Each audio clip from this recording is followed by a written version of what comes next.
Hello guys, welcome to back my YouTube channel knowledge with सपना।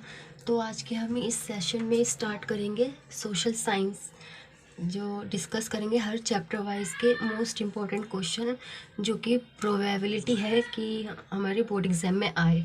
And ये जो topic होंगे हमारे हर एक चैप्टर से, ये 10 ईयर्स के होंगे। प्रीवियस जो 10 ईयर्स हैं उनके उनके बिहाफ पर हमने मतलब जो लगता है ना कि हाँ ये क्वेश्चंस बार बार रिपीट हो रहे हैं, तो उसके बिहाफ पर ये वीडियो है। तो यहाँ पे जो अब आप पूरे साल जब पढ़े हो गए एसएसटी, तो थोड़ा बहुत अंदाज़ा प्री बोर्ड देकर एग्ज़ाम देकर आपको भी लग गया होगा। एंड सैम्पल पेपर सॉल्व करते करते आपको भी एक आइडिया लग जाता है कि हाँ ये वाला क्वेश्चन कितनी बार रिपीट है एंड सो ऑन। तो वो इम्पॉर्टेंट बन जाता है कि चांसेस हो जाते हैं उसके कि वो बोर्ड वाले एग्ज़ाम के वो इस बार भी रख सकते हैं। ठीक, तो बहुत हद तक चांसेस होते हैं कि मे बी क्वेश्चन रिपीट हो सकता है, क्योंकि जब वो क्वेश्चन बार बार जब 10 ईयर्स में दे रहे हैं तो उस क्वेश्चन में कुछ तो बात होगी ना। तो आइए लेट स्टार्ट अवर सेशन। तो हम यहाँ पे जो है चैप्टर के डिवाइडेशन में टॉपिक देखेंगे। तो पहला चैप्टर है हमारा हिस्ट्री का, rise of nationalism in India. And मैंने इन क्वेश्चंस में मतलब जो टॉपिक ही हैं ये, तो उसमें थोड़ा एक दो क्वेश्चन है जो क्वेश्चन की फॉर्म में ही लिख दिए हैं कि डायरेक्ट ऐसे ही पूछ लेगा, और कुछ में सिर्फ ऐसे टॉपिक दे रखे हैं। ठीक, तो आइए स्टार्ट करते हैं विदाउट वेस्टिंग आवर टाइम। तो जल्दी जल्दी से टॉपिक देखेंगे। तो पहला है why did national tension emerge in Balkan. ठीक, एंड सेकेंड है role of France in spreading nationalism. ये जो यहाँ पे है ये अब बोर्ड आपके आने ही वाले हैं। एंड वीडियो मेरी बहुत लेट हो चुकी है क्योंकि मेरी हेल्थ का इशू रह गया था थोड़ा, इसलिए। तो आप जल्दी जल्दी अब इस वीडियो के टॉपिक देखते हैं एंड देन फिर आप अपनी स्टार्ट कर देना तैयारी। एंड थर्ड है role of Napoleon and his fall. Napoleon का रोल बताना है और उसके फॉल बताना है। And process by which Germany was unified. Metternich about French and Mazzini. What was revolution of liberalism and its fall. तो मतलब आपको मतलब कहीं कहीं किसी के भी फॉल्स मत पूछ सकता है, वो किसी का भी रोल पूछ सकता है। ठीक, किसी का भी प्रोसेस पूछ सकता है। नेक्स्ट है process of unification Italy Britain Germany. ये तीनों बहुत ही इम्पोर्टेंट हैं अपने में ही, तो इन दिनों को तो बिल्कुल ही मत छोड़ना। एंड नेक्स्ट हमारा चैप्टर है नेशनलिज्म इन इंडिया। ठीक, एंड सेकेंड चैप्टर में आ रहा महात्मा गांधी सत्याग्रह इन वेरियस प्लेस। एंड ये हमारा बहुत ही इम्पोर्टेंट, आप इसको टॉपिक कर सकते हैं कि ये महात्मा गांधी के मोस्टली पूछता है। And civil disobedience movement, non cooperation movement. And जो मूवमेंट वाले हैं इनको भी आप बहुत अच्छे से मतलब एकदम जो होते हैं ना वो जो टिप्स पर होते हैं, आपको ऐसे कर लेना है ये क्वेश्चन। एंड थर्ड हमारा स्वराज के स्वराज, ये जो है सिर्फ इसका बेसिक ही पढ़ लेना। ठीक, सिर्फ इसका बेसिक पढ़ लेना, जैसे प्लांटेशन ऑफ वर्कर्स है। ठीक, एंड नेक्स्ट हमारा what was Simon commission and Poona pact and Khalifa. ये दोनों बहुत ही इम्पोर्टेंट, मोस्ट इम्पॉर्टेंट है ये। ठीक है, इन्हें बहुत अच्छे से कर लेना। एंड नेक्स्ट है हमारा एज ऑफ इंडस्ट्रियलिज्म। इसमें पेस ऑफ इंडस्ट्रियलाइजेशन चेंज, इसका चेंज पूछा है। Plight of worker in Britain, जो वर्कर थे ब्रिटेन के, उनके ब्रिटेन में के बारे में बताना है ब्रिटेन में। चेंजेस ब्रॉड वो मैनचेस्टर क्लोथ्स इन इंडिया। ठीक, एंड थर्ड है what was proto industrialisation, how did it work. ठीक है, तो इनको पढ़ लेना है। एंड नेक्स्ट हमारा WWI, मतलब ये वर्ल्ड वॉर फर्स्ट है। ठीक है, इसको शॉर्ट फॉर्म में लिख दिया है इसलिए, तो वर्ल्ड समझ जाना नहीं, world war first. And changes in Indian trade. ठीक, इंडियन ट्रेड पे क्या चेंज हुआ था वर्ल्ड वॉर फर्स्ट में। ठीक, by the beginning of the 19th century there was a long decline of textile export from India, explain why giving reason। तो 19th century का बहुत अच्छे से पढ़ लेना, उसका रीज़न मतलब उसको डिटेल में ही पढ़ लेना अच्छे से। How did advertisement become a vehicles of the nationalism message of स्वदेशी। उसको एक नेशनलिज्म के मैसेज उसने कैसे दिया था एडवर्टाइजमेंट व्हीकल से बन के। ठीक, ठीक है। नेक्स्ट है हमारा 19th century marketing textiles in India. तो ये जो 19th सेंचुरी का, ये ऊपर वाले में भी एंड यहाँ भी आ चुका है। तो 19th सेंचुरी को बहुत अच्छे से पढ़ लेना, उसके रीज़न को, एंड उसमें जितने भी नेम्स आते हैं उन सबको अच्छे से अपने माइंड में सेट कर लेना। ठीक। एंड नेक्स्ट आता है हमारा making of global world. Silk route. Silk route पूछ सकता है, मतलब आता ही है मोस्टली। फूड, इसमें कौन कौन से पूछ सकता है, जैसे life and death, how food become a symbols of cultural exchange. ठीक है, इसमें ऐसे पूछ सकता है। कैनल कॉलोनीज में कहाँ और क्यों, ये पूछ सकता है।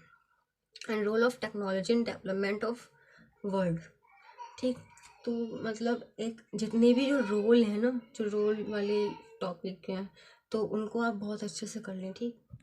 क्योंकि ज़्यादा से ज़्यादा एसएसटी के मामले में, हिस्ट्री में तो सबसे ज़्यादा रोल ही पूछता है कि इसका क्या रोल था और इसका क्या रीज़न था। ठीक। एंड नेक्स्ट हमारा impact of conical role in on the African हुवर indenture labourers, how did they survive in colonies. Role, यहाँ भी रोल पूछ लिया। ऑफ कल्चर टू, उनका रोल और कल्चर भी बताना है। ठीक।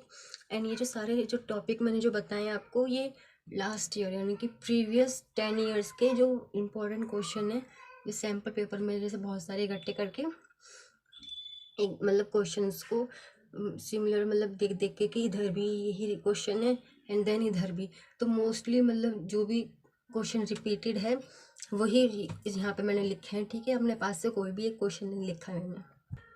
एंड नेक्स्ट हमारा role of technology in the development of world. Technology का क्या रोल था डेवलपमेंट ऑफ वर्ल्ड में। ठीक। ऑफियम ट्रेड, इसको बहुत अच्छे से कर लेना।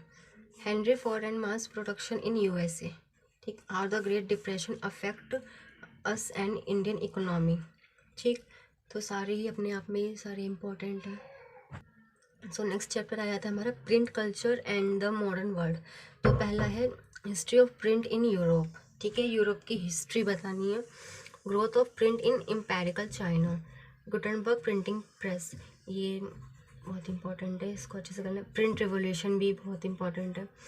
एंड देन ये टॉपिक है, इनमें से कुछ भी पूछ सकता है। Children women workers on print, मतलब बच्चों का, औरतों का और वर्कर्स का प्रिंट पर क्या रोल था, ऐसे ही पूछ सकता है। Relationship between print culture, public debate और एंड पॉलिटिक्स। ठीक, ये एक तरीका का डिफरेंस हो गया। ठीक। Print and women from conservative families. ठीक। The growth of press in 19th century in India. ठीक। 19 तो 19 का आप देख सकते हैं कि मतलब ज़्यादा ही पूछता है। एंड आपने भी सैम्पल पेपर देखे होंगे तो 19th century, 19th century, and मैंने अपने टाइम में भी 19th सेंचुरी देखा था। तो आप ये वाले जो क्वेश्चंस हैं ना, इनको आप बहुत अच्छे से कर लें। ठीक। ठीक। एंड लास्ट हमारा वर्नाकुलर प्रेस एक्ट, ये भी इम्पोर्टेंट है ये, क्योंकि एक्ट एक बार पूछ लेता है। ठीक। तो हमारे यहाँ पे हिस्ट्री जो है वो हो गई है ख़त्म। And now come to geography.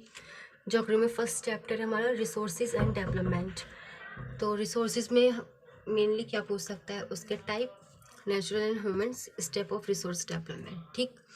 And types of soil and soil erosion कह सकते हैं, बहुत ही इंपॉर्टेंट है, जो हमें डेली लाइफ से भी है मतलब देखने को मिलता है। तो इसमें डिफरेंस भी आ सकता है सॉइल एंड सॉइल इरोजन्स में। एंड नेक्स्ट हमारा अर्थ समिट एंड एजेंडा 21। एंड यहाँ पर नेक्स्ट चैप्टर हमारा फॉरेस्ट एंड वाइल्ड लाइफ। तो ज्योग्राफी के तो बहुत छोटे छोटे से चैप्टर्स हैं, एंड चैप्टर भी मतलब हमारे डेली लाइफ से, जो एनवायरमेंटल से रिलेटेड है मोस्टली। ठीक। एंड जो इसमें मैप है, मैंने यहाँ पे हाँ कुछ लिखा तो है, हाँ मैप ये है। तो मैप तो आपको मोस्टली करने ही करने हैं। ठीक। ये नहीं कि इस चैप्टर का छोड़ दिया, तो जितने भी हैं मैप वो तो सारे ही करने हैं, रट लो उनको। ठीक। तो forest and wild life resource में पूछ सकते हैं इसके types and distribution, depletion of flora and fauna. Flora and fauna का एंड सेपरेट डिफरेंस भी पूछ सकता है। ठीक। Conservation and protection of forest and wild life. ठीक। And wild life protection act most important, and map तो है ही है। ठीक। वाटर रिसोर्सेज, वाटर रिसोर्सेज में इसके सोर्सेज पूछ सकता है वाटर के, डिस्ट्रीब्यूशन, यूटिलाइजेशन, मल्टीपर्पज़ प्रोजेक्ट यानी यूटिलाइजेशन का, water scratchy, need for conservation and management, rain water harvesting. Rain water harvesting the most important, ठीक। वाटर पॉल्यूशन के कॉजेज, ये तो आप अपने आप से कर भी दोगे, ठीक है, उसमें कोई बड़ी बात नहीं। वाटर पॉल्यूशन के तो कितने सारे फैक्ट्रीज वगैरह की वजह से होते हैं, पॉल्यूटेड सॉलिड वेस्टेज, उसमें वो हो जाता है, लोग कपड़े धोते हैं, ये सब अपने पास से भी लिख सकते हो। Pros and cons of dams, ये भी उससे रिलेटेड है, ठीक। नेक्स्ट है हमारा एग्रीकल्चर। तो एग्रीकल्चर में पूछ सकता है हमारे फार्मिंग के टाइप्स, मेजर क्रॉप्स पूछ सकता है, क्रॉपिंग पैटर्न जो है हमारा, इसमें पूछ सकता है कि their impact contribution of agriculture to natural economy and employment and output, ठीक। नेक्स्ट है ये क्रॉप है, ठीक। Crop and their climate requirement, crop और उसके क्लाइमेट के रिक्वायरमेंट क्या क्या हैं। Agriculture reform made in India, effect of globalisation, ठीक, कि ग्लोबलाइजेशन पे क्या इफेक्ट पड़ रहा है, ठीक। एंड नेक्स्ट चैप्टर है हमारा मिनरल्स एंड एनर्जी रिसोर्सेज। तो मिनरल्स में हमारा कन्वेंशनल वेस अनकन्वेंशनल मिनरल्स, इन दोनों के बीच में डिफरेंस पूछेगा। एंड आपको ज्योग्राफी से या तो हिस्ट्री से एंड हाँ सिविक्स वगैरह से भी, इकोनॉमिक्स से भी डिफरेंस तो मिलेगा ही। एंड ऑप्शन में हो सकता है कि हाँ एक तरफ केमिस्ट्री का हो एक तरफ ज्योग्राफी का हो, ठीक। तो जितने भी इम्पोर्टेंट है मतलब डिफरेंस जो है, जो मेन है, वो तो आपको करने ही करने हैं, ठीक। Types of iron core and coal and map तो है ही इम्पोर्टेंट, ठीक। नेक्स्ट है हमारा मैन्युफैक्चरिंग इंडस्ट्रीज। तो इसके टाइप्स पूछ लेगा, इम्पोर्टेंस पूछ लेगा, major problem of cotton and jute industry and importance. तो इसमें जो भी है ना टॉपिक, उनके टाइप्स, उनकी इम्पोर्टेंस, उनके अकॉर्डिंग, वो सब। Iron and steel industry called basic industry, क्यों आयरन और स्टील की इंडस्ट्री बेसिक इंडस्ट्री क्यों कहलाती है, ठीक। नेक्स्ट है हमारा lifeline of national economy. तो इसमें पहला important of transport and communication, transport का और कम्युनिकेशन का important, pros and cons of waterways and airways. Railways का पूछ सकता है, why roadways is better than railway, roadways क्यों ठीक है रेलवे से, इसका कारण बताओ। Trade and modes of transportation. Next है development, how to compare different countries, हम दूसरी कंट्रीज़ को कैसे कंपेयर कर सकते हैं। नेक्स्ट है national income and other parameters. And next what and why of public facilities, क्या और क्यों है public facilities. Human development index versus average income, ठीक। नेक्स्ट चैप्टर है हमारा मनी एंड क्रेडिट। फर्स्ट है money as medium of exchange, role of RBI का क्या रोल है कंट्रोलिंग बैंकिंग सेक्टर में। इन जो कुछ छोटी छोटी डेफिनेशन है जो 2 नंबर में मोस्टली पूछ लेता है। कोलेट्रल चेक, डीडी, एसएचजी, है ना, formal and informal sector credit in India, इसमें आई थिंक डिफरेंस भी पूछ सकता है बना के। Functioning of self help group, हम खुद की ग्रुप की हेल्प कैसे फंक्शनिंग कर सकते हैं। नेक्स्ट है सेक्टर ऑफ इंडियन इकोनॉमी, ठीक। GDP, seasonal and disguised, primary, secondary and tertiary sector. इसको तो आप बहुत अच्छे से कर लेना क्योंकि इन तीनों के बीच में डिफरेंस भी पूछ लेता है एंड कभी कभार तीनों ही पूछ लेता है। Public and private division of sector as organised and unorganised, ये भी मोस्ट इम्पोर्टेंट है। मिलेगा and employment generation in village, growing importance of tertiary sector, most important है, इसके चारों ही इम्पोर्टेंट हैं, ठीक। नेक्स्ट चैप्टर हमारा globalisation and the Indian economy. Globalisation, MNCs, foreign trade, foreign investment, ठीक। ये छोटी छोटी डेफिनेशंस हैं। हाउ एमएनसीज इंटीग्रेटेड प्रोडक्शन, ये लॉन्ग में आ सकता है। Pros and construction of globalization, negative impact of globalization, most important. How can we make trade fairer, ठीक। एंड नेक्स्ट है हमारा power sharing, accommodation in Belgium, ethics problem of Sri Lanka, important है ये श्रीलंका वाला। Vertical versus horizontal power sharing, इसमें difference पूछ ले सकता है दोनों के बीच में। Why is power sharing necessary, power sharing necessary मतलब सॉरी पावर जो शेयरिंग करना क्यों इम्पोर्टेंट है, मतलब क्यों ज़रूरी है। नेक्स्ट हमारा फेडरलिज्म, यूनिटरी वेट फेडरलिज्म, इनमें दोनों में बीच के में डिफरेंस भी पूछ लेता है। इनका भी कहता है कंपैरिजन एंड डिफरेंस, दोनों बहुत are same. Holding together versus coming together, how is Indian federal decentration major step takes in 1992। ठीक, तो यही है, ये सारे ही अपने आप में इम्पोर्टेंट है एंड कोई भी ऐसा नहीं है कि मतलब मेजॉरिटी है, प्रोबेबिलिटी है मतलब आने की। ठीक, नेक्स्ट हमारा जेंडर, रिलीजन एंड कास्ट।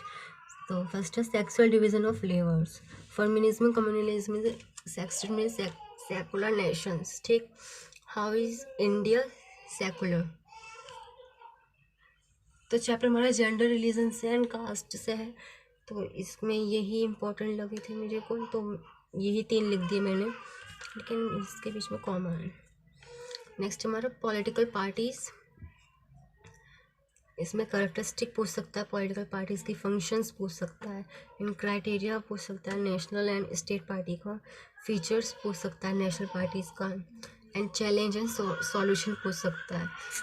तो इसमें जो आपने देखी होगी कि इसमें नेशनल पार्टीज के पूछ रहा है, फंक्शंस भी सब कुछ, फीचर्स सब। ठीक है, and now last chapter of this video, outcomes of democracy, why is democracy better. Democracy better क्यों है, वो by the people, to the people, for the people.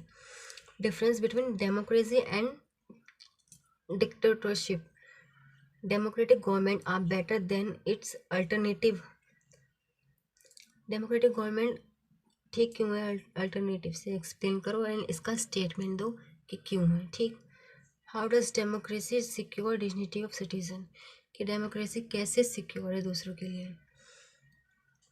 तो ये थे हमारे आज के सेशन के कुछ इम्पोर्टेंट टॉपिक्स, जिनकी उम्मीद है मतलब अगर आई जाए तो भी बहुत अच्छी बात है, वरना आपको ये करने ही करने हैं। एंड आपको और भी मतलब जो आपको टॉपिक इम्पोर्टेंट लग रहे हैं अपने हिसाब से आप उन्हें भी कीजिए। एंड डेली प्रैक्टिस में मतलब 2-3 क्वेश्चन अगर आप ऐसे भी निपटाओगे तो आई थिंक पेपर तक कवर अप हो जाएगा। ठीक, डेली 2 क्वेश्चन भी कर रहे हो तो जब तक मे भी हो सकता है, अगर कर सको तो आप। ठीक, एंड वीडियो पसंद आई तो लाइक एंड शेयर करिए। Thank you.